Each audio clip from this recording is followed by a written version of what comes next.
అంటే మామూలుగా షేర్ అంటే చాలామంది అంటూ ఉంటారు కదా! వినిపించిన వాళ్ళకి ఒక మెషిన్ పెడితే ఆటోమేటిక్‌గా వినిపిస్తూ మాట్లాడుతున్నారని. ఫస్ట్ నుంచి అలా ట్రై చేపించలేదా స్కూల్ డేస్ నుంచి తనకి? లైక్ నేను ఎక్స్‌ప్లెయిన్ చేస్తాను. లైక్ ఇప్పటి వరకు నేను చూసిన దాంట్లో లైక్ డెఫ్ పర్సన్ ఉంటారు. వాళ్ళకి లేకపోయినా కూడా కొంతమంది మా సౌండ్స్ ప్రొనౌన్స్ చేయగలుగుతారు. సో లైక్ ఇట్స్ నాట్ అబౌట్‌కి హియరింగ్ ఎయిడ్ అనేది it's very good aid. But completely అది పవర్‌ఫుల్ కాదు. బట్ ఎవరైతే ఇంట్లో ఉండి ట్రైనింగ్ ఇవ్వడము, స్పీచ్ థెరపీ చేపియడం ఇలాంటివి చేపిస్తుంటే వస్తుంది. లైక్ ఇండియాలో వాళ్ళకి లేదంటే పెద్ద ఎక్స్‌పీరియన్స్ లేదు అసలు డెఫ్‌నెస్‌ని ఎలా ట్రీట్ చేయాలి? ఎలా ఉండాలి? ఓకే. మరి మీకు బిగ్ సపోర్ట్ ఎవరు మీ విషయంలో? My family is my support. అలాగే ఫ్రెండ్స్ అండ్ నా ఎవరైతే ఉన్నారో వాళ్ళందరూ నాకు బాగా సపోర్ట్ చేస్తారు. And who is your inspiration?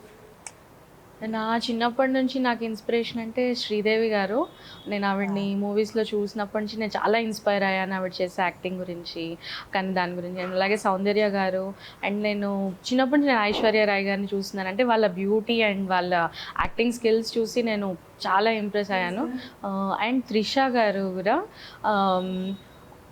Like ఆవిడ ఎక్స్‌ప్రెషన్స్ చాలా బావుంటాయి. ఆవిడ అసలు సో లైక్ ఆవిడ నుంచి నేను ఇన్స్పిరేషన్ తీసుకున్నాను యాజ్ ఎన్ యాక్టర్‌గా ఎలా ఉండాలి, ఎలా ఎక్స్‌ప్రెషన్స్ ఇవ్వాలి అనేది. అండ్ ఐ హోప్‌కి నేను త్రిష గారితో వర్క్ చేసే అవకాశం దొరకాలని అనుకుంటున్నాను. Anything any role like I hope ఆవిడతో యాక్ట్ చేసే అవకాశం దొరికితే బావుంటుందని. మాకు కూడా హ్యాపీ. మీరు త్రిష గారితో యాక్ట్ చేస్తే మేము కూడా చూడాలనుకుంటున్నాం. మిమ్మల్ని ఆ పొజిషన్‌లో చూసి హ్యాపీగా ఫీల్ అవ్వాలని మేము కూడా అనుకుంటున్నాం. అండ్ త్రిష గారు లైక్ చాలా బ్యూటిఫుల్‌గా ఉంటారండి. ఆవిడ ఎక్స్‌ప్రెషన్స్ నాకు చాలా బాగా నచ్చుతాయి. ఎప్పుడైనా అండ్ మీట్ అయ్యే ఛాన్స్ వచ్చిందా? అంటే కలిసాను. నేను త్రిషతో ఒక వెబ్ సిరీస్ చేశాను, 'బృంద' అనేట.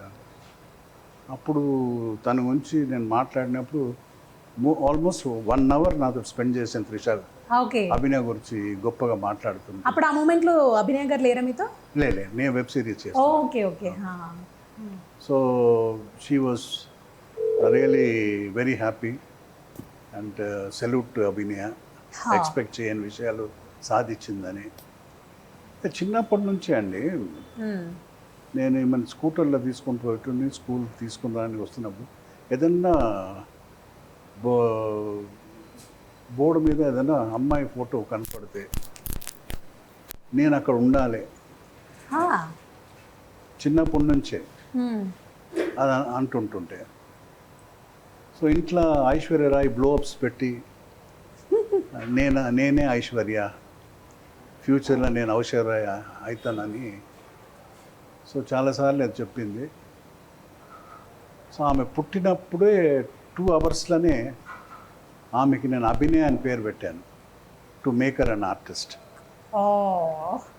అది బ్యాడ్ లక్గా అది వేరే విధంగా అయి ఎన్నో రకాల ట్విస్ట్ అండ్ టర్న్స్ వచ్చి ఫైనలీ ఆ పేరు యాప్ట్గా సెట్ సెట్ అయింది.